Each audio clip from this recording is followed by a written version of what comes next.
నిన్న మనం నియమం అలాగే ప్రయత్నం వీటి గురించి మాట్లాడుతూ నియమం అనేది ప్రయత్నం అనేది రెండు వేరే వేరే కానే కావు. ప్రయత్నమే నియమం, నియమమే ప్రయత్నం. నువ్వు ఎలా ప్రయత్నం చేస్తే నీకు ఫలం అలా కలగాలి అనేది నియమం.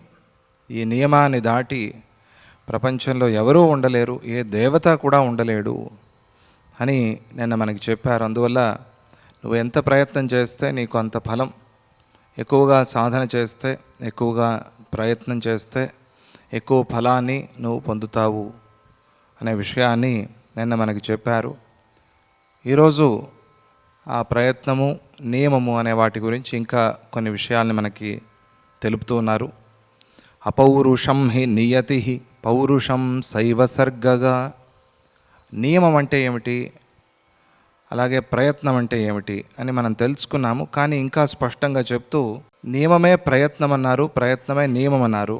అటువంటప్పుడు రెండు పేర్లు ఎందుకు అనే ప్రశ్న వస్తుంది. అందుకనే చెప్తున్నారు, నాయన ఇది ప్రయత్నము లేకుండా ఈశ్వర సంకల్పంగా ఉంటే, అంటే ఆయన ఏ ప్రయత్నము చేయాల్సిన పని లేదు, ఈశ్వర సంకల్ప రూపంగా ఉంటే దాన్ని నియమము అని పిలుస్తారు, దాన్ని నియతి అని పిలుస్తారు. అదే ఈ సృష్టిలో మనం చేసే ప్రయత్నాలతో పాటుగా కలిసి ఉంటే దాన్ని పౌరుషం అని పిలుస్తారు. అంటే పురుష ప్రయత్నం, అంటే ఒక జీవుడు చేసే ప్రయత్నం. పురుష ప్రయత్నం అంటే పురుషులే చేసేది అని కాదు. పురుషుడు అంటే జీవుడు అని. జీవుడు ఈ ప్రాణులు అందరూ కూడా చేసే ప్రయత్నము సృష్టిలో ప్రయత్నపూర్వకంగా ఉంది కాబట్టి దాన్ని ఆ పౌరుషం అని పిలుస్తున్నారు. ఇది నియమానికి పౌరుషానికి ఉన్న తేడా. ఈ ఒక చిన్న తేడాని మనం తెలుసుకోవాలి. అక్కడేమో ఈశ్వర సంకల్ప రూపంగా ప్రయత్నం లేకుండా ఉన్నది, ఇక్కడేమో ప్రయత్న రూపంగా ఉంది, అంతే నియమం. అటువంటి దాన్ని తెలుసుకుని నిష్ఫల పౌరుషాకార సఫల పౌరుషాత్మిక. అపౌరుషాకార, ఈ నియమము ప్రయత్నం లేకుండా పోతే నిష్ఫలమైపోతుంది. అంటే దీని నుంచి నువ్వు ఫలాన్ని పొందలేవు. ఏదో వస్తుందిలే, ఏదో అవుతుందిలే అని అనుకునే ప్రయత్నం లేకుండా కూర్చుని ఉంటే మాత్రము పాడైపోతావు. అందువల్ల ప్రయత్నం చేసి ఫలాన్ని పొందాలి. నిష్ఫలమైపోతుంది జీవితము సాధన లేకపోతే, ప్రయత్నం లేకపోతే. నిష్ఫల అపౌరుషాకార. అపౌరుషం అంటే ప్రయత్నం లేకపోవటం, ఆ ప్రయత్నం లేకుండా ఉంటే మాత్రం నిష్ఫలమైపోతుంది. సఫల పౌరుషాత్మిక. పౌరుషాత్మిక ప్రయత్నం చేస్తే మాత్రము అప్పుడు అది సఫలమవుతుంది అనే ఈ విషయాన్ని గ్రహించాలి. పురుష రూపాన్ని ధరించినప్పుడే, అంటే ప్రయత్న రూపాన్ని ధరించినప్పుడే ఏదైనా ఫలమవుతుంది. అందువల్ల ప్రయత్నంతోనే పురుషార్థం, పరమ పురుషార్థం లభిస్తుంది అని మనకు అర్థమవుతుంది. ధర్మ, అర్థ, కామ, మోక్షాలు, ఈ నాలుగిట్లో ఏదైనా సరే నువ్వు ప్రయత్నం చేసి పొందవచ్చు. ప్రయత్నం లేకుండా ఈ నాలుగిట్లో ఏది లభించదు. ఈ నాలుగు తప్ప ప్రపంచమేమీ లేదు. ఏది చూసినా, ఏది చేసినా కూడా ఈ నాలుగిట్లోనే వస్తుంది. ధర్మం, అర్థం, కామం, మోక్షం. అన్నీ మరి పరిశీలన చేసి చూడండి. మనం చేసే వాటిలో కానీ, మనం చూసే వాటిలో కానీ, మనం మాట్లాడే వాటిలో కానీ, ప్రపంచంలో కానీ ఈ నాలుగు తప్ప వేరే ఏవైనా ఉన్నాయా అంటే ప్రపంచంలో ఈ నాలుగు తప్ప వేరే ఏది లేదు. ఈ నాలుగు స్తంభాలు, సృష్టికే స్తంభాలు ఈ నాలుగు కూడా. అందువల్ల మనం ఏది చేసినా ఈ నాలుగిటి మీదే ఆధారపడి ఉంటుంది, ఈ నాలుగిటి కోసమే అయి ఉంటుంది. ధర్మము, అర్థము, కామము, మోక్షం. ఎవరైనా ఏ స్థాయిలో ఉన్నవాళ్ళైనా సరే, ఏ ఆశ్రమంలో ఉన్నవాళ్ళైనా సరే, ఏ దేశంలో ఉన్నవాళ్ళైనా సరే, ఈ దేశమే కాదు, ఈ ప్రపంచమే కాదు, ఏ బ్రహ్మాండంలో ఉన్నవాళ్ళైనా సరే ధర్మ, అర్థ, కామ, మోక్షాల కోసమే ప్రయత్నం చేస్తారు. అందువల్ల ఇవి నాలుగు చాలా ముఖ్యమైనవి. ఈ నాలుగిట్లో నేను దేని గురించి చేస్తున్నాను అనేది మనకు తెలిసి ఉండాలి. నేను ధర్మం కోసం అర్థకామాల్ని సంపాదిస్తున్నాను అని ఉంటే పర్వాలేదు. ధర్మాన్ని విడిచిపెట్టి, ధర్మాన్ని మరిచిపోయి కేవలం అర్థకామాల్లో ఉంటే పాడైపోతాడు అని రామాయణంలో శ్రీరాముడు చెప్పే మాట. సుగ్రీవుడు రాజ్యాన్ని పొందాడు. ఎవరితో? రాముడి సహాయంతో. రాముడు వాలిని సంహారం చేశాడు, సుగ్రీవుడికి రాజ్యాన్ని ఇప్పించాడు. బాగుంది. తర్వాత ఏం చేయాలి? వాడు చేసిన మేలు గుర్తు చేసుకుని వచ్చి శ్రీరాముడికి సహాయం చేయాలి. అలా చేయకుండా ఏం చేస్తున్నాడు? భోగభాగ్యాల్లో ఉండిపోయాడు, మర్చిపోయాడు ధర్మాన్ని. అప్పుడు శ్రీరాముడు చెప్తాడు, అర్థకామాల్ని వాటిలో ఉండిపోయి ధర్మాన్ని మరిచిపోతే గనక వాడికి సఫలం కాడు, వాడి జన్మ మంచిది చేయదు, వాడికి దుష్ఫలాలే వస్తాయి అని శ్రీరాముడు అక్కడ చెప్పాడు. అలా ఈ నాలుగిట్లో దేనికోసం మనం చేస్తున్నాము అనేది మనకు బాగా తెలిసి, అర్థాన్ని ధర్మం కోసం సంపాదిస్తున్నాను, కామం ధర్మం కోసం కామం అని ఈ మూడింటిని తీసుకువెళ్ళి మోక్షం, ఈ మూడు లేకుండా ప్రపంచం లేదు. ధర్మ అర్థ కామాలు, ప్రపంచానికి అతీతమైనది మోక్షం. ఈ మూడు కూడా మోక్షానికి ఉపయోగపడాలి అనే దృష్టితో ఎవరైతే జీవనాన్ని సాగిస్తారో వారు ఇహంలోనూ సుఖంగా ఉంటారు, పరంలోనూ సుఖంగా ఉంటారు.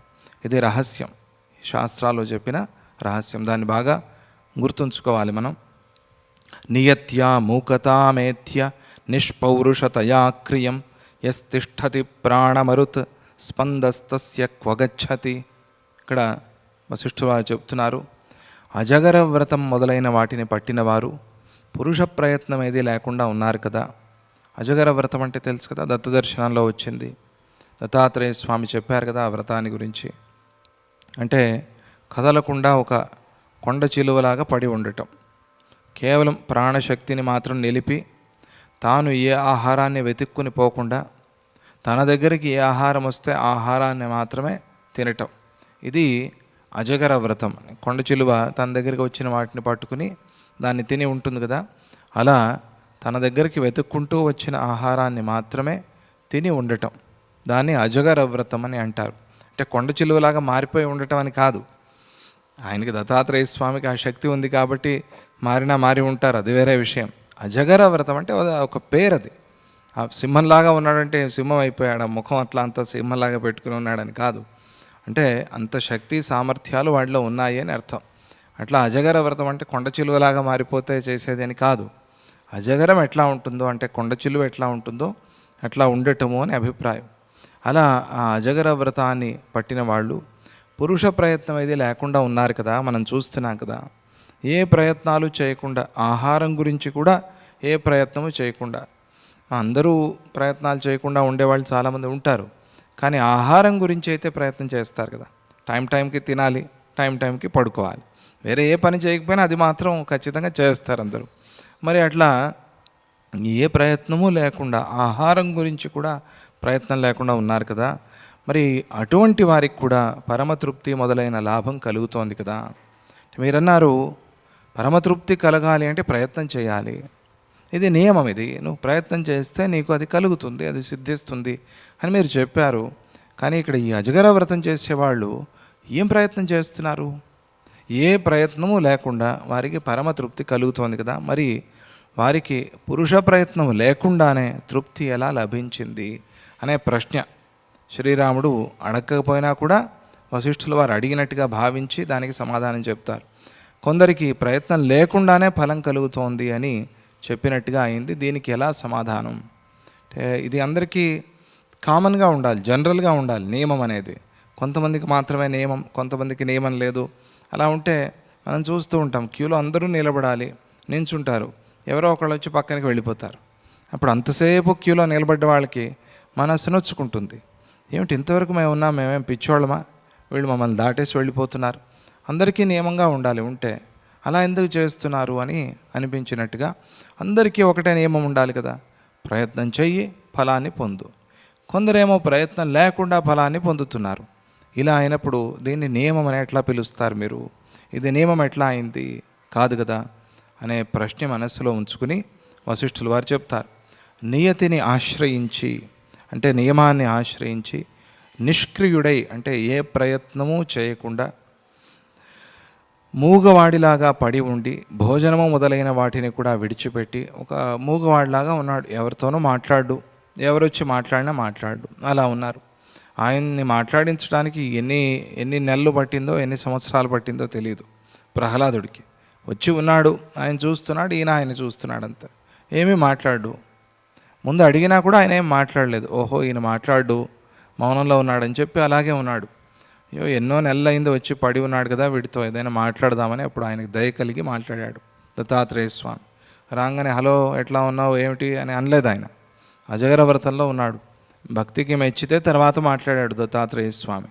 ప్రహ్లాదుడైతేనేమి వాళ్ళ తాత అయితేనేమి ఆయనకేం లెక్కలేదు, ఆయనకి దత్తాత్రేయ స్వామికి. ప్రహ్లాదుడు చక్రవర్తి, చక్రవర్తి వచ్చా, చక్రవర్తి అయితే నాకేంటి, నీ రాజ్యంలో పెట్టుకుంటాడు దత్తాత్రేయ స్వామి, నాకు దానిలో లెక్కలేదు. అలా ఒక మూగవాడిలాగా పడి ఉన్నాడు. పడి ఉండి కూడా భోజనం కోసం కూడా ప్రయత్నం చేయకుండా, ఆహారం కోసం కూడా ప్రయత్నం చేయకుండా, క్షుత్పీడితుడై ఉండి కూడా, అంటే ఆకలి పీడిస్తున్నా కూడా, ప్రారంభంలో ఉన్నవాడు దత్తాత్రేయ స్వామికి లేదనుకోండి, ప్రారంభంలో ఉన్నవాళ్ళు ఆ వ్రతం చేస్తున్నారనుకోండి, అప్పుడే ఏకాదశి వ్రతం ప్రారంభించారు, జన్మలో మొదటి ఏకాదశి వ్రతం. ఎలా ఉంటుంది తెలుసా? ఆ రోజు మామూలుగా కన్నా కూడా ఎక్కువ తింటారు, తినాలి అనిపిస్తుంది. అంటే మామూలుగా 1 గంటకో 2 ఆకలి వేసేది, అదేమో తెలియదు, ఏకాదశి రోజు 11 గంటలకే ఆకలి. ఎందుకంటే మనస్సులో ఏదో ఒక అమ్మో గొప్ప వ్రతం ఏదో చేస్తున్నా, నేను ఉపవాసం ఉన్నాను అని. ఉపవాసం ఎక్కడ ఉన్నా, ఇంకా ప్రారంభమే కాలేదు ఉపవాసం, అప్పుడే ఆహారం గురించి ఆలోచన వస్తుంది. చాలా కష్టం ఆకలిని గెలవటం అనేది, చాలా కష్టం. ఆకలి దప్పిక ఇవి రెండే కదా ప్రపంచం, దీనికన్నా ఇంకేముంది ప్రపంచంలో. క్షుత్పీడిత ఉండి కూడా, అంటే ఆకలి పీడిస్తూ ఉన్నా కూడా, కొద్దికాలం జీవించితే జీవించని, ఆ ఆకలితో పీడించబడి కొద్ది కాలం అట్లా ఉంటే, బతికి ఉంటాడు, ఏమిటి దాంట్లో. కానీ అతడు ఉచ్ఛ్వాస నిశ్వాస రూపమైన పురుష ప్రయత్నాన్ని చేస్తున్నాడు, అది మర్చిపోకూడదు. ఆకలిని అయితే గెలిచి ఉన్నాడు, కానీ ముక్కు మూసుకుని ప్రాణశక్తిని కూడా నిరోధించలేడు కదా. ఊపిరైతే ఆడుతున్నాడు కదా. ఆ ఊపిరి ఆడటాన్నే మేము ప్రయత్నం అని పిలుస్తాము. ఊపిరి ఆడటమే ప్రయత్నం, అది మనం ప్రయత్నంతో కాదండి, ఆటోమేటిక్గా జరిగిపోతుంది. ఆటోమేటిక్గా జరగాలని ఎవరు చెప్పారు? ఆటోమేటిక్గా ఆగిపోవచ్చు కదా. ఎవరు దీన్ని ఆపేది? ఎవరు దీన్ని? ఎందుకు ఆటోమేటిక్గా జరుగుతోంది అంటే, నువ్వు ఎప్పుడో ఏదో ప్రయత్నం చేశావు, ఇది ఆటోమేటిక్గా ఇన్ని సంవత్సరాలు ఊపిరి ఆడాలి, ఈ క్రియ, ఈ ప్రాణశక్తి ఇలా జరగాలి అని నువ్వు అనుకున్నావు, నువ్వు సంకల్పం చేశావు, అందువల్ల నీ ప్రాణశక్తి అక్కడ నిలబడి ఉంది. ఇప్పుడు నువ్వు ఎఫర్ట్లెస్గా ఊపిరి ఆడుతూ ఉండవచ్చు, కానీ ఒకప్పుడు చేసిన ప్రయత్న ఫలాన్నే ఇప్పుడు అనుభవిస్తున్నావు. కాబట్టి ఇది ప్రయత్నమే.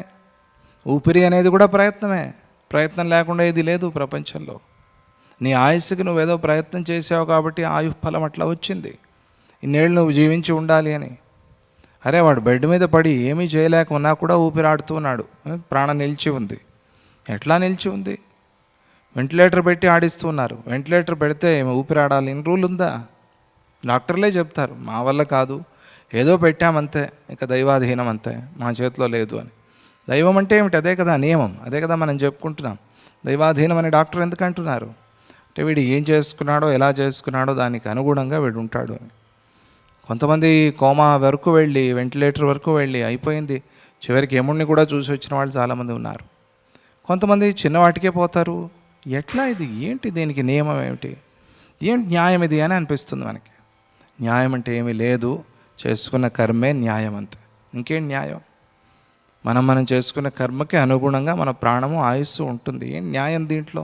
అదే న్యాయం అంతే, దానికన్నా వేరే న్యాయం లేదు. కాబట్టి దీన్ని అన్యాయము అనేందుకైతే సాధ్యం లేదు. ఇది అన్యాయం అండి, ఇది దేవుడు ఇట్లా మంచి వాళ్ళకి ఇలా చేస్తాడు అని అనటంలో న్యాయం లేదు. కానీ అలా అంటాం, ఆ దుఃఖం, ఆ కష్టం అట్లా ఉంటుంది కాబట్టి ఏమిటండి దేవుడు ఇట్లా చేస్తాడు అని అనిపిస్తుంది. అలా అనటం కూడా ఒక నియమమే. అదే కదా ఆయన చెప్పేది, అలా అనటం కూడా ఒక నియమమే. వీడు ఇట్లా అనాలి అనేది ఒక నియమం అంతే. వీడు కష్టాలు వచ్చినప్పుడు దేవుడిని తిట్టాలి అనేది ఒక నియమం, వాడే వేసుకున్నాడు ఆ నియమాన్ని, తిడతాడు వాడు.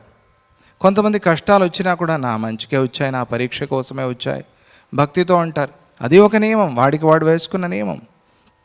వాడు ఇప్పుడు అట్లా అనుకున్నాడు, ఏది ఆ పూర్వజన్మలో కర్మ చేసి నేను రాబోయే జన్మలో నాకు కష్టాలు వచ్చినా కూడా నేను భగవంతుడిని నిందించను. జన్మ అంటే ఏమిటి? రాబోయే భవిష్యత్ కాలంలోనే అర్థం అంత. రాబోయే కాలంలో, భవిష్యత్తులో, ఇన్ ఫ్యూచర్ ఏదైనా కష్టం వస్తే నాకు, నేను భగవంతుడిని తిట్టను అని ఒక నియమం వేసుకున్నాడు వాడు, అందుకనే తిట్టడం లేదు. కొంతమంది తిడుతున్నారు, వాడు అట్లా నియమం వేసుకున్నాడు, వాడి యోగ్యత అలా ఉంది, వాడు తిడుతున్నాడు. అందువల్ల న్యాయాన్యాయాలు మాట్లాడే ముందు కొంచెం జాగ్రత్తగా ఉండాలి మనం భగవంతుడి విషయంలో. ఏమిటి ఇది న్యాయమా, ఇది అన్యాయమా అని అంటాం, ఒక స్టేట్మెంట్ ఉండని అని. అది ఆ సమయంలో అలా అనిపిస్తుంది, ఆ సమయంలో వాళ్ళని చూసి అలా అనాలి అని అనిపిస్తుంది. ఎవరో హాస్పిటల్లో చేరారు, వెళ్ళి, అయ్యో ఏమిటండి మీలాంటి వాళ్ళకి ఇంత కష్టం వచ్చింది, దేవుడు ఇలాగే చేస్తాడు, మాట పడి ఉండి అని. ఎందుకు అంటే ఏదో వాళ్ళు తృప్తి పడతారు ఈ మాట విని, వాళ్ళని ఓదార్చటం అది ఒక విధానము అని అనుకుని అట్లా అంటారు అని ఆలోచన చేస్తే మనకు తెలిసేది ఏమిటి అంటే ఇది అంతా కూడా ప్రయత్నం, మనం చేసిన కర్మ మీద ఆధారపడి ఉంది అని తెలుస్తుంది మనకి. దాన్ని ఎప్పటికీ మర్చిపోకూడదు. అది చూడండి, ఇంకా లోతుగా వెళ్ళి చెప్తున్నారు. ఒకవేళ ఆయన భోజనాన్ని విడిచిపెట్టి, ఆహారాన్ని విడిచిపెట్టి ఉన్నా ఊపిరైతే ఆడుతున్నాడు కదా, ఆ ఊపిరి ఆడటమే ప్రయత్నము. అప్పుడు కానీ అతడు ఉచ్ఛ్వాస నిశ్వాస రూపమైన పురుషకారాన్ని అంటే ప్రయత్నాన్ని విడిచిపెడితే మాత్రం అతడి గతి ఏమవుతుందో ఆలోచించుకోండి అని చెప్పారు. ముక్కు మూసుకొని బలవంతంగా కూర్చుంటే ఏమవుతుంది గతి? ముక్కు మూసుకొని బలవంతంగా ప్రాణాలు విడిచిపెట్టడం ప్రయత్నమే. అది ప్రయత్నం కాకేమి కాదు, అది ప్రయత్నమే. కానీ అది మంచి ప్రయత్నం కాదు. అది మంచి ప్రయత్నం కాదు అంటే ఏమిటి? మంచి కర్మ కాదు అది అని. మంచి కర్మ కానప్పుడు మంచి ఫలం ఎలా వస్తుంది నీకు? అందువల్ల సహజంగా శరీరాన్ని విడిచిపెట్టాలి తప్పించి ఆత్మహత్యలు లాంటివి చేసుకునే ఆలోచన కూడా మనకి రాకూడదు. ఎందుకంటే అది చెడ్డ కర్మ కాబట్టి. ఎన్ని కష్టాలు వచ్చినా కూడా అటువంటి ఆలోచన కూడా మనకి రాకూడదు అని కూడా ఇక్కడ మనకి అర్థమవుతుంది. అలా చేస్తే ఒకవేళ ఏమైనా బలవంతంగా ముక్కు మూసుకుంటే ఆయన జీవించి ఉండలేడు, అది అందరికీ తెలిసిందే. అందుచేత అజగర వ్రతాలను చేస్తున్నప్పుడు, అజగర వ్రతం ఇటువంటివి చాలా ఉన్నాయి కదా, ఇటువంటి వ్రతాలను చేస్తున్నవాడు కూడా ప్రాణచలనానికి కావలసిన పురుష ప్రయత్నాన్ని చేస్తూనే ఉన్నాడు అని గ్రహించాలి. ప్రాణచలనం, ప్రాణశక్తి అంటే ఊపిరాడటానికి కావలసిన ప్రయత్నాన్ని చేస్తూనే ఉన్నాడు అనేది మనం అర్థం చేసుకోవాలి. మొత్తానికి అంతా కలిపి మనం చూస్తే అర్థమేమైంది అంటే పురుష ప్రయత్నం అనేది లేకుండా ప్రపంచం ఏది లేదు. మనం చేసే ప్రయత్నం, మనం చేసే కర్మ, దాన్ని బట్టే ఫలం ఉంది మనకి అని అర్థమవుతుంది. అథ ప్రాణక్రియారోధమపి కృత్వా విరామదం యది తిష్టతి తత్సాధు ముక్త ఏవ కిముచ్యతే. ఇంకా ఒక మెట్టు పైకి వెళ్ళి చర్చ చేసి చెప్తున్నారు. నిర్వికల్ప సమాధి యందు, నిర్వికల్ప సమాధి అంటే అక్కడ ఉచ్ఛ్వాస నిశ్వాసల్ని కూడా మీరి ఉన్న స్థితి. ప్రాణ నిరోధం చేసి ప్రాణాన్ని కూడా తీసుకువెళ్ళి చిత్తంలో కలిపేసి ఆ చిత్తాన్ని తీసుకువెళ్ళి, మనస్సు ఉంది కాబట్టి ప్రాణం ఆడుతున్నాం, మనం ఊపిరాడుతున్నాం, ఆ మనస్సుని కూడా తీసుకువెళ్ళి పరమాత్మలో కలిపేసి నిర్వికల్ప సమాధిలో ఉంటారు. అలా ఉన్నప్పుడు వాళ్ళ శరీరానికి ఏమీ భంగం లేదు. అదే విచిత్రం. ప్రాణాలు పోలేదు. ప్రాణాలు పోతే శరీరం భంగం అయ్యేది, వాసన వచ్చేది, నానా రకాలుగా మార్పులు అయ్యేవి. కానీ సమాధిలో ఉన్న వాళ్ళ శరీరము పాడవటం లేదు. ఎందుకు అంటే ప్రాణాలు పోలేదు. ప్రాణాలని వాళ్ళు బుద్ధిపూర్వకంగా తీసుకువెళ్ళి మనస్సులో కలిపారు, మనస్సు తీసుకువెళ్ళి పరమాత్మలో కలిపారు. ఇది ఒక స్థితి. మళ్ళీ అదే క్రమంలో అట్లా బయటికి వస్తారు. రూమ్ తలుపులు వేసుకునే లోపల ఉండి తర్వాత రూమ్ తలుపులు తీసుకుని బయటికి వచ్చినట్టుగా ఆ నిర్వికల్ప సమాధిలో వాళ్ళు ఉన్నారు. తలుపులు వేసేసుకున్నారు అంటే బయట ప్రపంచం నుంచి లోపలికి వెళ్ళిపోయారు. అంతర్ముఖం, తీవ్రమైన అంతర్ముఖం. దానిని నిర్వికల్ప సమాధి అంటారు. అంటే ఏ వికల్పాలు లేనటువంటి సమాధి అది. నిర్వికల్ప సమాధిలో వాయువును నిరోధించి, వాయువు నిరోధించకపోతే నిర్వికల్ప సమాధి కాదు. అది ధ్యానంలో ప్రథమ దశ. ధ్యానం చేస్తున్నారు, ఉచ్ఛ్వాస నిశ్వాసల మీద మనస్సు పెట్టి ధ్యానం చేస్తున్నారు అంటే అది ఒక దశ. అది మంచిదే. మెట్లున్నాయి, ఆ మెట్లలో 2వ మెట్టో 3వ మెట్లో ఉన్నాడు, కానీ 10వ మెట్టుకైతే వెళ్ళలేదు. ఉచ్ఛ్వాస నిశ్వాసలు ఆడుతున్నాడు, వాటి మీద మనస్సు పెట్టాడు. అది మంచిదే. అదేమి తప్పని కాదు, అల్పమైంది అని కాదు అభిప్రాయం. అది చాలా ఉత్తమమే. కానీ అదే చరమస్థాయి కాదు, అదే చివరి మెట్టు కాదు. అది అక్కడ వాయువును నిరోధించి చిత్త విశ్రాంతితో ఎప్పుడైతే వాయువును నిరోధించామో దాని మీద ముందు మనస్సు లగ్నం చేసి, అందుకనే పిల్లలకి అభ్యాసం చేయాలి. ఒక 10 నిమిషాలు కళ్ళు మూసుకుని కూర్చోవటం. ఏం చేయాలి కళ్ళు మూసుకుని అని వాళ్ళకి తెలుస్తుంది. తర్వాత ముందు చెప్పాలి మనం, నువ్వు ఊపిరాడుతున్నావు కదా, ఆ ఊపిరి మీద మనస్సు పెట్టు, వచ్చిపోయే గాలి మీద మనస్సు పెట్టు అని. అలా అలా అలా అంటే ఒక క్రమం, ఒక లయ అనేది ఒక రిధం సిద్ధిస్తుంది. ఆ రిధంతో ధ్యానం చేస్తే, ఒక క్రమంతో సాధన చేస్తే మనసు చాలా ప్రశాంతంగా ఉంటుంది. కాసేపు కళ్ళు మూసుకొని కూర్చోండి ప్రతిరోజు. ఒక 5 నిమిషాలు ఆ ఉచ్ఛ్వాస నిశ్వాస మీద మనస్సుని లయం చేయండి. అది ఇంకా కాలేదా అంటే మంత్రంతో పాటుగా చేయండి. దాని తర్వాత ఆ మంత్రాన్ని కూడా విడిచిపెట్టేసి ఆ ఉచ్ఛ్వాస నిశ్వాసాల మీద మనస్సు పెట్టినప్పుడు దీర్ఘమైన ఉచ్ఛ్వాస నిశ్వాసాలు వస్తాయి మనకి. అంటే మామూలుగా అయితే మనం చేస్తున్నారనుకోండి, ఈ లెవెల్లో చేస్తున్నారనుకోండి, నిదానంగా దీర్ఘమైన ఉచ్ఛ్వాస, దీర్ఘంగా గాలి తీసుకోవటం, దీర్ఘంగా విడిచిపెట్టడం, ఇలా చేస్తూ చేస్తూ చేస్తూ వెళితే నిదానంగా నిదానంగా నిదానంగా దాని శక్తి పెరుగుతుంది.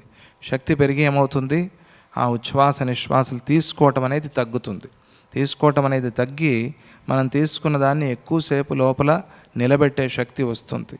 ఆ ప్రాణశక్తిని, ఉచ్ఛ్వాసని ఎక్కువసేపు నిలబెట్టి, నిశ్వాస అంటే గాలిని విడిచిపెట్టిన తర్వాత కూడా మళ్ళీ వెంటనే గాలి తీసుకోకపోయినా కూడా ఏ ఇబ్బంది లేకుండా, ఏ శ్రమ లేకుండా ఉండే శక్తి మనకి వస్తుంది. క్రమక్రమంగా దాన్ని సాధించాలి. దానివల్ల ఆరోగ్యవంతులు అవుతారు. దానివల్ల ప్రాణశక్తి పెరుగుతుంది, అంటే ఆయుస్సు పెరుగుతుంది. దానివల్ల ఎన్నో ఉచ్ఛ్వాసలు నిశ్వాసలు అని రాసిపెట్టారు. ఇన్ని ఉచ్ఛ్వాస నిశ్వాసలోని దాన్ని మనం సేవ్ చేస్తున్నాం. సేవ్ చేస్తే మన దగ్గర ఉన్న డబ్బంతా ఖర్చు పెట్టుకోవచ్చు కదా. మనం అదంతా మన డబ్బే, మన దగ్గరే, మన బ్యాంక్లోనే ఉంది, మన అకౌంట్లోనే ఉంది. అంటే మన ఆయుస్సు పెరిగింది. యోగులు అందుకనే అన్నన్ని సంవత్సరాలు బతికి ఉంటారు. ఎందుకంటే వాళ్ళు ఉచ్ఛ్వాస నిశ్వాసాలని ఇంకా సేవ్ చేసి ఉన్నారు కాబట్టి. మనం ఎన్నో వేల ఉచ్ఛ్వాస నిశ్వాసాలు రోజు ఆడతాం. వాటికన్నా తక్కువ ఆడామనుకోండి, ఒక 500, అది మళ్ళీ పెరుగుతుంది. మన జన్మలో అది మళ్ళీ పెరుగుతుంది, ఆయుస్సు మళ్ళీ పెరుగుతుంది. అలా ఒక క్రమం చెప్తారు. ఆయుస్సు పెరగటం కోసమే యోగం అని కాదు అభిప్రాయం, అది కూడా కావాలి కదా, అది కూడా ఒక ఫలమే. కాబట్టి అది కూడా కొంతమంది కోరుకునే వాళ్ళు ఉంటారు కాబట్టి యోగంలో దాన్ని కూడా చెప్పాడు. తత్వజ్ఞుడు ముక్తిని పొందటం కూడా పురుషకారం వల్లనే జరుగుతోంది. అక్కడ ఆ చిత్తశాంతిని పొంది నిర్వికల్ప సమాధిలో దాని తత్వజ్ఞుడు ఆ మోక్షాన్ని పొందటం, ముక్తిని పొందటం కూడా ప్రయత్నం వల్లే జరుగుతోంది అని. ఇది ఈ మాట కొంచెం మనం చర్చ చేసుకోవాల్సిన మాట. ఎందుకంటే మోక్షం అనేది ప్రయత్నంతో వచ్చేది కాదు. మోక్షాన్ని సాధ్యము అని చెప్పలేరు. మోక్షము సాధించి పొందాల్సింది అని చెప్పలేము. మోక్షాన్ని సాధించి పొందేది ఏది అంటే, ఏది అనిత్యమో అది, ఏది ఎప్పుడూ లేదో దాన్ని సాధించి పొందాలి. ఎప్పుడూ అయి ఉన్నది, ఎప్పుడూ అదే ఉన్నది, దాన్ని ఎట్లా నువ్వు సాధించి పొందుతావు అనే ఒక మాట, ఒక ప్రశ్న. అప్పుడు దానికి సమాధానం చెప్తారు. అది రాబోయే శ్లోకాల్లో మనం విందాం దాన్ని. అందువల్ల పురుషకారము లేకుండానే ఫలము లభిస్తుంది అని ఎలా చెప్పగలవు? అందువల్ల ప్రపంచంలో అపౌరుషేయమైన ఫలము ఏదీ లేదు అని తెలుసుకోవాలి అని తేల్చారు. అంటే ప్రయత్నం లేకుండా వచ్చే ఫలం ప్రపంచంలో ఏదీ లేదు. అందువల్ల ప్రయత్నం చెయ్యి, ఫలాన్ని పొందు అని వశిష్ఠుల వారు చెప్పారు. పౌరుషైకాత్మతా శ్రేయ మోక్షోత్యంతమకర్తృత ఆభ్యాంతు సబల పక్షో నిర్దుఃఖైవ మహాత్మనా. అందువల్ల శాస్త్ర విధిని అనుసరించి, శాస్త్రాలు ఎలా చెప్పారో, గురువులు ఎలా చెప్పారో మనకి ఆ మార్గాన్ని అనుసరించి పురుషకారాన్ని అంటే ప్రయత్నాన్ని అవలంబించటమే సాధనలలో గొప్పది. దానికన్నా గొప్ప సాధన లేదు. అది బాగా గుర్తుపెట్టుకోవాలి. పౌరుషైకాత్మతాశ్రయ. పౌరుషైకాత్మత అంటే పురుష ప్రయత్నం. ప్రయత్నం ఎట్లా ఉండాలి? ఇష్టం వచ్చినట్టుగా ఉండకూడదు. అది ఒక శాస్త్రంలో ఉండాలి, గురువు మాటని అనుసరించి ఉండాలి. అప్పుడు అది పరమ ఫలాన్ని ఇస్తుంది. ఎవరికి ఇష్టం వచ్చినట్టు వాళ్ళు చేసుకుంటే ఒక విధి విధానం అనేది లేదా దానికి. అందువల్ల ఆ మార్గంలో చేసినప్పుడు నీకు ఫలం వస్తుంది. ఒక రోడ్డు ఏదో వేసి పెట్టారు, ఈ రోడ్లో వెళ్తే వస్తుంది అని, ఆ రోడ్లో వెళ్తే ఆ ఊరికి తొందరగా చేరుతావు.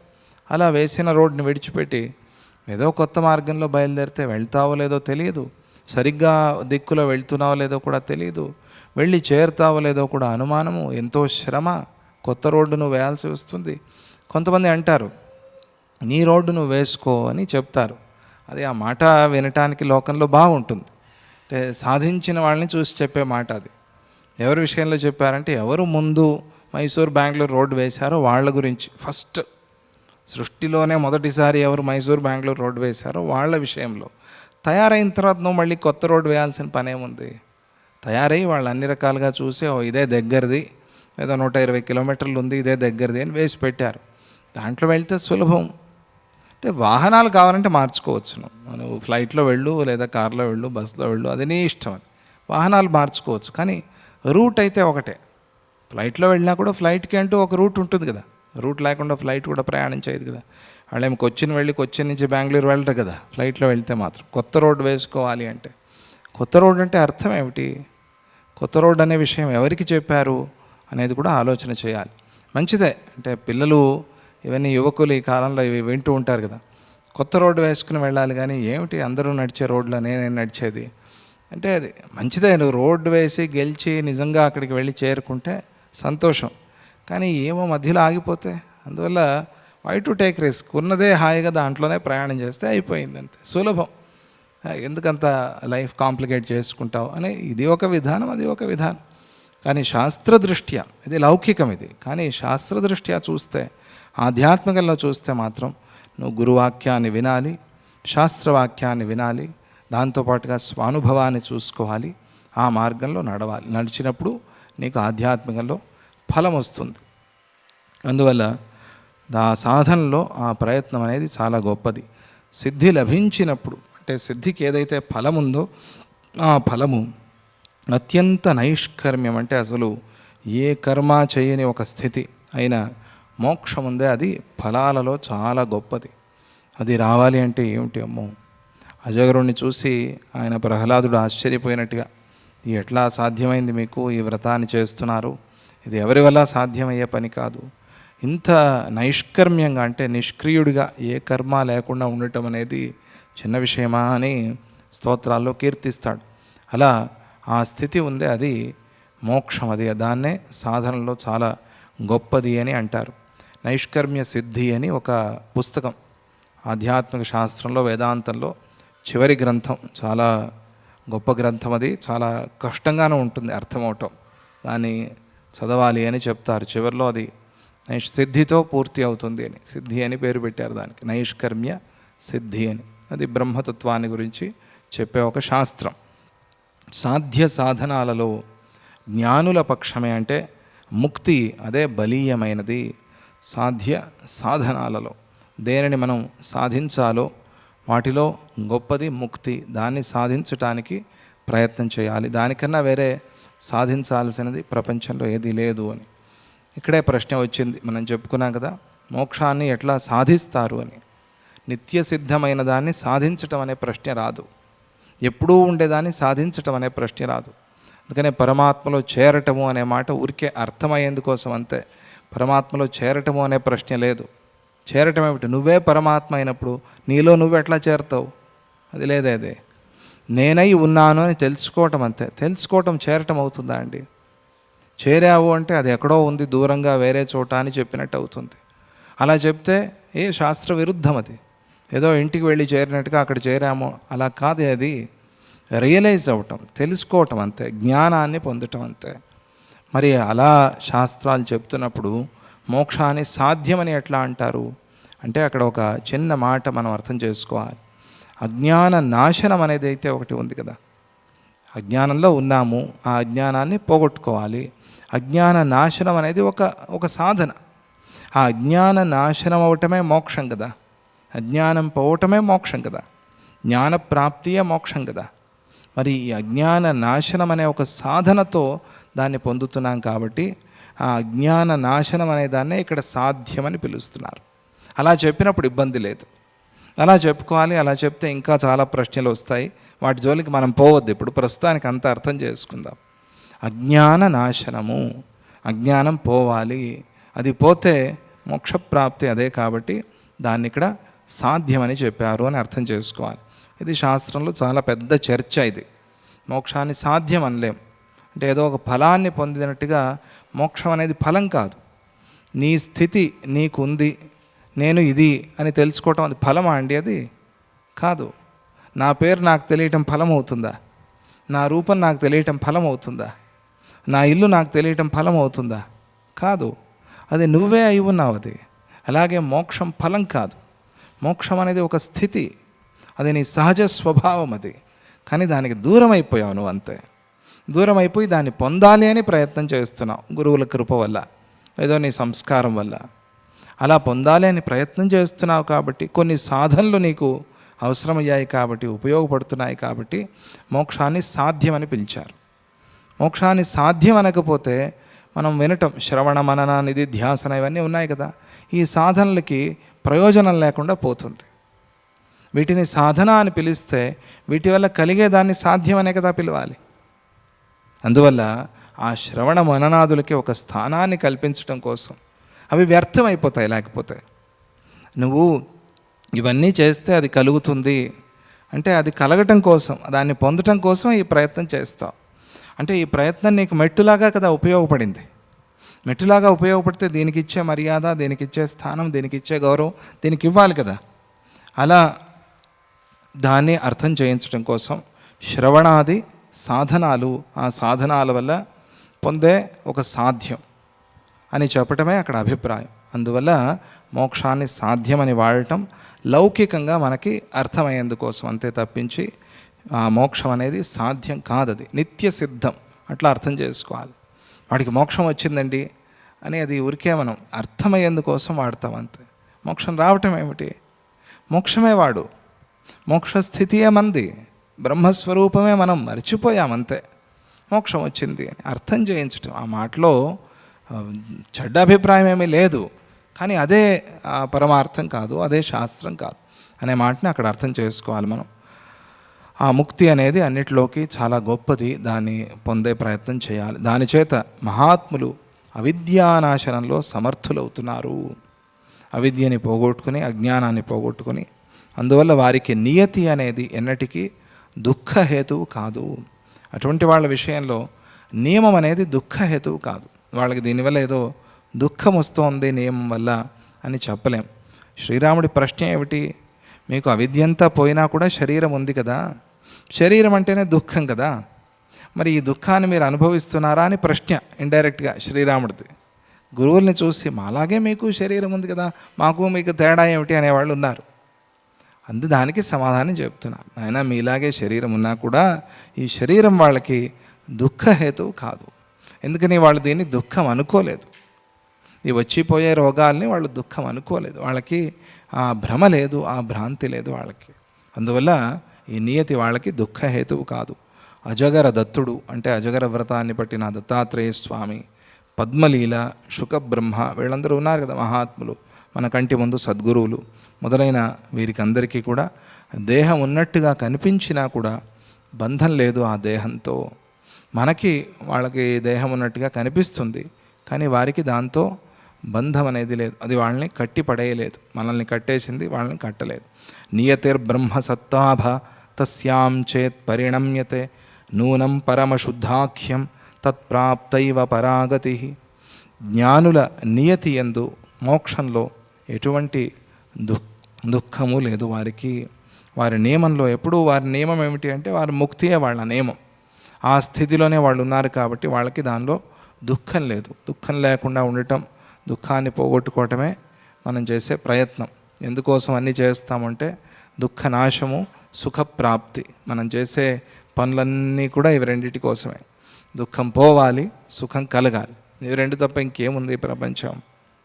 అందువల్ల వాళ్ళకి అది దుఃఖం కాదు. దానివల్ల అవిద్య నాశనం అయిపోతుంది వారికి. ఇది లభించినప్పుడు పరమశుద్ధము, పరమప్రాప్తి అయిన పరమగతి లభించినది అని మనం తెలుసుకోవచ్చు. అటువంటి స్థితిలో జ్ఞానులు ఉన్నారు కాబట్టి శ్రీరామ, నువ్వు అడిగినట్టుగా వాళ్ళకి శరీరం ఉన్నప్పటికీ కూడా ఆ శరీరం వాళ్ళకి దుఃఖ కారణం కాదు. అందువల్ల ఎప్పటి వరకు ఆ శరీరం నిలబడి ఉండాలి అని రాసి ఉందో అప్పటి వరకు ఆ శరీరంలో ఉంటారు. లేదా ఎప్పటి వరకు ఈ శరీరాన్ని నేను ధరించి ఉండాలి అని అనుకుంటారో అప్పటి వరకు ఆ శరీరాన్ని ధరించి ఉంచుతారు. శ్రీకృష్ణుడు నాడు ఆయన గొప్ప యుద్ధంలో కూడా ఆయనకు ఒక దెబ్బ తగలకుండా ఉన్నాడు. ఇదేం విచిత్రం, చివరికి చెట్టు కింద పడుకున్నవాడు ఒక వేటగాడు ఒక చిన్న బాణం విడిచాడు. ఆ బాణం వచ్చి ఎక్కడ తగిలింది? ఆయన ఎడంకాలి బటన్ వేలికి తగిలింది. దాంతోనే ఆయన శరీరాన్ని విడిచిపెట్టి వెళ్ళిపోయాడు. అంటే సశరీరంగా ఆయన వెళ్ళిపోయాడని భాగవతంలో చెప్పారు, అది వేరే విషయం. ఇదేమిటి ఆశ్చర్యం ఇది? అప్పటి వరకు ఎంతో వేల మంది రాక్షసుల్ని సంహారం చేసిన వాడు ఒక చిన్న వేటగాడి బాణానికి ఆయన విడిచిపెట్టి వెళ్ళిపోయాడు శరీరాన్ని. అంటే ఆయన అట్లా సంకల్పించాడు, ఇది ఇంకా సమయం కాదు, కలి ప్రవేశించింది, ఇప్పుడు నేను ఉండకూడదు. నన్ను చూసినా కూడా వీళ్ళు ఎవరు నమ్మరు, ఇప్పటివరకు నమ్మిన వాళ్ళే చాలా తక్కువ, ఇప్పటివరకు నాలాగా వేషాలు వేసుకుని తిరిగిన వాళ్ళు ఉన్నారు, ఇంకా నేను ఉండకూడదు అని చెప్పి కృష్ణుడు వెళ్ళిపోయాడు. అది సంకల్పం. ఎందుకు అంటే ఆ శరీరంతో వారికి బంధం లేదు, దానివల్ల వచ్చే దుఃఖం లేదు. అది మనం అక్కడ అర్థం చేసుకోవాలి. ఏతైర్నియత్యాది మహావిలాసై బ్రహ్మైవ విస్ఫూర్జతి సర్వగాత్మ తృణాదివల్లీ తరుగుల్మజాలై సత్తేవ తోయస్య ధరాంతరస్థ. రామ, ఇప్పుడు అసలైన విషయాన్ని చెప్తున్నాను, విను శ్రద్ధగా. ఇది చాలా ముఖ్యమైనది. ఇప్పటివరకు నువ్వు అడిగిన ప్రశ్నలకి సమాధానం చెప్పాను. భూమిలో ఉన్న నీటి యొక్క సత్తా, దాని యొక్క ఉనికి, ఆ భూమిలో ఉన్న నీరు, అది వర్ష రూపంలో అయినా పడి ఉండని, లేదా భూమిలో ఎక్కడో రాళ్ల కింద పారే నీరైనా సరే, లేదా ఆ భూమి మీద ఉండే నీరైనా సరే, మొత్తానికి ఏదో ఆ భూమిలో ఉండే నీటి యొక్క సత్తా, ఆ ఉనికి వల్ల మనకు కనిపించే చెట్లు, లతలు, పుష్పాలు, ఫలాలు ఇవన్నీ కూడా ఏమిటి? నీరులో ఉన్న, ఆ భూమిలో ఉన్న నీరే. ఆ నీరే ఆ రూపాన్ని ధరించింది. ఈ శరీరం అంటే ఏమిటి? నువ్వు తిన్న ఆహారం, మీ అమ్మా నాన్న తిన్న ఆహారం నీ శరీరం అంతే. ఆ ఆహారమే నీ శరీరంలాగా తయారైంది. తర్వాత నువ్వు తిన్న ఆహారం నీ శరీరంలాగా తయారైంది అంతే. ఆహారమే నువ్వు. అందువల్ల ఆహారం బాగుండాలి అని చెప్తారు. నువ్వు అట్లా తయారవుతావు కాబట్టి ఆహారం బాగుంటే నువ్వు బాగుంటావు. ఆహారాన్ని శుద్ధంగా సాత్వికంగా ఉంచుకో, అప్పుడు నువ్వు కూడా సాత్వికంగా ఉంటావు, పరమ ఫలాన్ని, పరమ ప్రయోజనాన్ని పొందుతావు అని అలా సైంటిఫిక్గా చెప్పారు.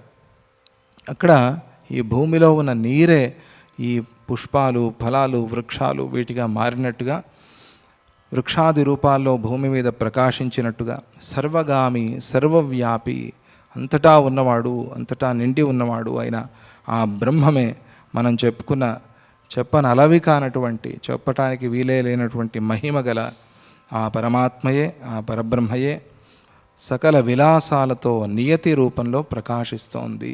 నియమం అంటే ఆ పరబ్రహ్మయే తప్ప వేరే ఏమీ కాదు. ఇది ముఖ్యమైన విషయం. అందువల్ల దీన్ని బాగా అర్థం చేసుకో శ్రీరామ అని వశిష్ఠుల వారు ఉపదేశం చేశారు. దీని తరువాత చిత్త వికారం అనే ఘట్టాన్ని చెప్తారు వశిష్ఠుల వారు. ఇది చాలా ఒక గంభీరమైన సర్గ. అంటే ఒక భావావేశంలో, ఆయన ఒక ఆత్మావేశంలో వశిష్ఠుల వారు చెప్పిన ఒక సర్గ.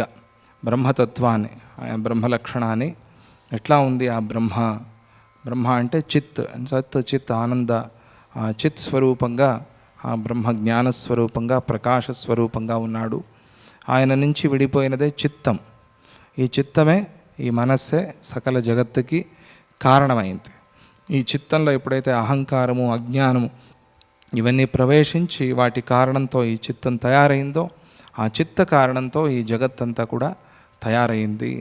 ఈ చిత్తానికి అతీతంగా ఉన్నవాడు, చిత్తని కూడా మీరి ఉన్నవాడు, జ్ఞానస్వరూపుడు, ప్రకాశస్వరూపుడు అయిన వాడే పరబ్రహ్మ. అది ఒక స్థితి, ఒక లక్షణం, ఒక వస్తు. పరబ్రహ్మ అనేది ఇట్లా ఉన్నాడు, అట్లా ఉన్నాడు అని మనం చెప్పుకున్నా కూడా, ఇట్లా ఉంది, అట్లా ఉన్నాడు అని కూడా చెప్పలేం మనం. అది ఒక వస్తువు, అది బ్రహ్మ వస్తువు అని చెప్తారు, ఒక స్థితి అది. దాన్ని ఇక్కడ వశిష్ఠుల వారు వర్ణించి చెప్తారు చిత్త వికారం అనే పేరుతో. చిత్త వికారంతో ఈ సృష్టి అంతా కూడా ఎట్లా వచ్చింది. చిత్తుగా ఉండాలి, చిత్తుగా ఉండాల్సింది పోయి చెత్త అయిపోయాడు. చిత్త అంటే చెత్త అని అర్థం. చెత్త నిండింది మనలో. ఆ చెత్త నిండటం వల్ల ఈ సృష్టి అంతా కూడా వచ్చింది. ఆ చెత్తని పోగొట్టుకుంటే ఆ చిత్ అనేది శుద్ధంగా ఉన్నది కనిపిస్తుంది. అద్దానికి దుమ్ము పట్టింది, ఆ దుమ్ము దులిపితే, ఆ దుమ్ముని తీసేస్తే శుద్ధమైన అద్దం కనిపిస్తుంది. ఆ అద్దంలో నువ్వు ప్రతిబింబిస్తావు. అలాగే ఈ చిత్తం అనేది చిత్తుగా ఉండుంటే పర్వాలేదు, దాని యొక్క తనం, నా తనము అని ఎప్పుడైతే అనుకున్నాడో ఇది అనర్థానికి కారణమైపోయింది. అందువల్ల ఆ చిత్తాన్ని మీరి జ్ఞానస్వరూపంగా ఉండే ప్రయత్నం చేయాలి అని అక్కడ ఆ సర్గలో చెప్పడం జరుగుతుంది. దాన్ని మనం మళ్ళీ రేపు చెప్పుకుందామని అంటూ, జయ గురుదత్త, శ్రీ గురుదత్త. ఓం శాంతి శాంతి శాంతి.